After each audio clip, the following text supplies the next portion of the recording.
Students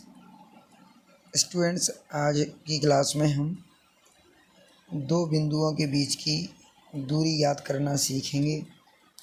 तो आइए दो बिंदुओं के बीच की दूरी किस तरह से ज्ञात की जाती है ये सीख लेते हैं। तो दो बिंदुओं के बीच की दूरी निकालने के लिए हमारे पास एक दूरी सूत्र है जिसे हम इंग्लिश में डिस्टेंस फार्मूला बोलते हैं। तो सबसे पहले मैं पहला सवाल यहाँ ले लेता हूँ।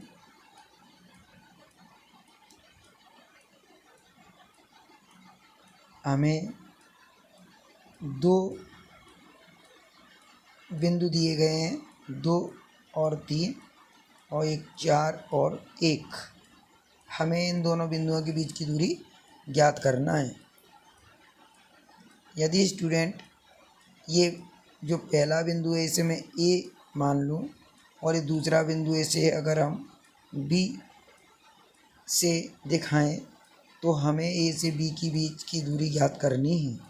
तो ए से बी की बीच की दूरी हम जब निकालेंगे तो स्टूडेंट यहाँ देखिए हमें दूरी सूत्र यहाँ पर यूज़ करना है। दूरी सूत्र इस तरह से है x2 माइनस x1 का whole square plus y2 minus y1 का होल स्क्वायर अब देखिए स्टूडेंट जो फर्स्ट पॉइंट है हमारे पास 2 और 3 ये x है, x1 है और ये y1 है। दूसरे पॉइंट में ये x2 है और ये y2 है। तो देखिए यहाँ पर हम x2 माइनस x1 यहाँ हम रखेंगे 4 माइनस ये 2 और इस पूरे का होल स्क्वायर प्लस लगाएंगे बीच में y2 यानी कि 1 है और माइनस लगाएंगे y1 3 है। ठीक है, आपको समझ में आया होगा। यानी दूसरे पॉइंट से पहले वाले के जो पॉइंट हैं ये इनको सब्ट्रैक्ट करते जाते हैं। तो देखिए नेक्स्ट स्टेप में देखिए आप 4 से 2 को सब्ट्रैक्ट करेंगे तो ये 2 बचा। यहाँ पर 3 से ये 1 सब्ट्रैक्ट होगा इधर तो ये माइनस का 2 बच रहा है। अब आगे आप देखिए 2 का जब स्क्वायर करेंगे हम तो यहाँ ये 4 हो जाएगा और माइनस के 2 का स्क्वायर करेंगे तो ये भी यहाँ 4 हो जाएगा। तो इस तरह से ये दोनों को ऐड किया तो ये 8 आया।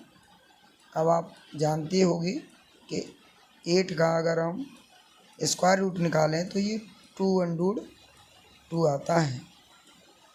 तो हमने ये दो पॉइंट्स के बीच की डिस्टेंस निकाल दी 2√2। अब आइए हम दूसरा सवाल करते हैं जिसके लिए पॉइंट्स हमें दिए गए हैं माइनस का 5,7 और दूसरा पॉइंट है -1 और 3। हम इन दोनों पॉइंट्स के बीच की दूरी निकालते हैं। पहला पॉइंट हम इसको ए और इसे बी ले लेते हैं।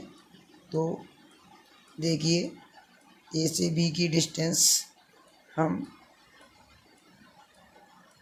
जो अभी हमने डिस्टेंस फार्मूला सीखा है उसी से निकाल लेते हैं।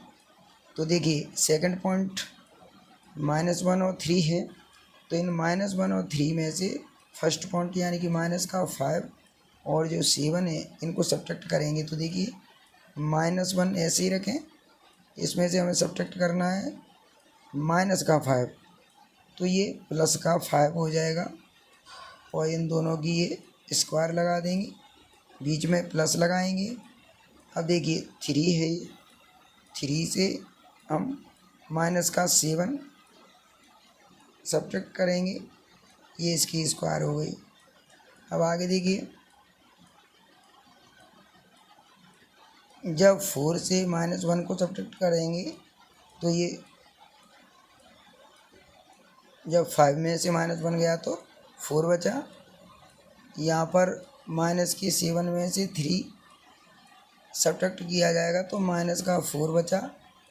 ये यहाँ इसका स्क्वायर लगा दिया मैंने। अब आप देख सकते हैं 4 का स्क्वायर आएगा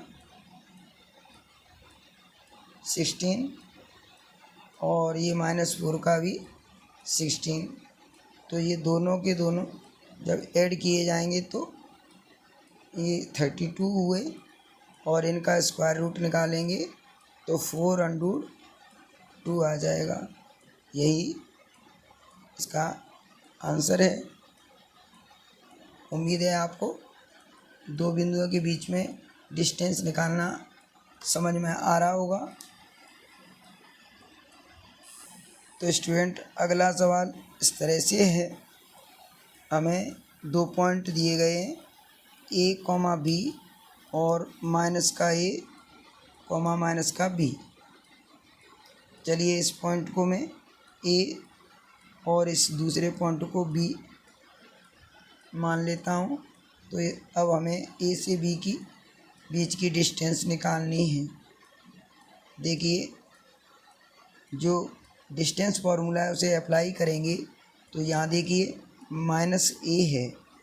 इस -a से हम प्लस का a सब्ट्रैक्ट करेंगे यहाँ पर तो ये माइनस का ही हो जाएगा।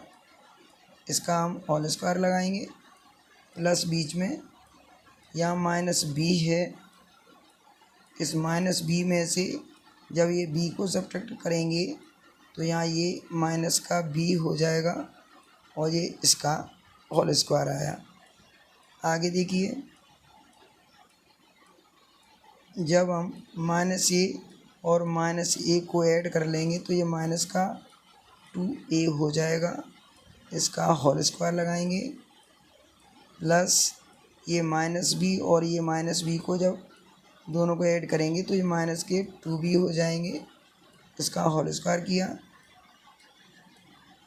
आगे देखिए -2a का जब होल स्क्वायर खोलेंगे तो ये 4a² आएगा।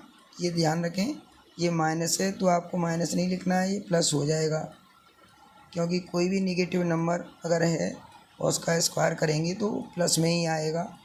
यहाँ से भी माइनस के 2b का स्क्वायर करेंगे तो ये 4b² आएगा। यहाँ भी ये प्लस है। अब स्टूडेंट याद रखें कुछ बच्चे यहाँ मिस्टेक कर देते हैं, इन दोनों को ऐड कर देते हैं 4 को, तो ऐसा नहीं करना है। यहाँ कॉमन लेना है 4। ब्रैकेट में बचेगा आपके पास a² + b²। इसके बाद एक गलती और करते हैं आप लोग, याद रखिए अंडूड में से 4 का अगर हम स्क्वायर रूट निकालें ये 4 का तो ये हमें 2 मिल जाएगा और उसके बाद ये a² + b² ऐसे ही आपको उतारने हैं। ये अंडूड से बाहर नहीं आएंगे। अगर ये जो प्लस लगा है यहाँ मल्टीप्लाई का निशान होता या फिर a² / b² होते तो ये अंडूड से बाहर आ सकते थे। जब दो स्क्वायर वाली नंबर के बीच में प्लस या माइनस हो तो वो कभी अंडूड से बाहर नहीं निकाली जाएंगी। ठीक है, उम्मीद है आपको ये अच्छे से समझ में आ गया होगा।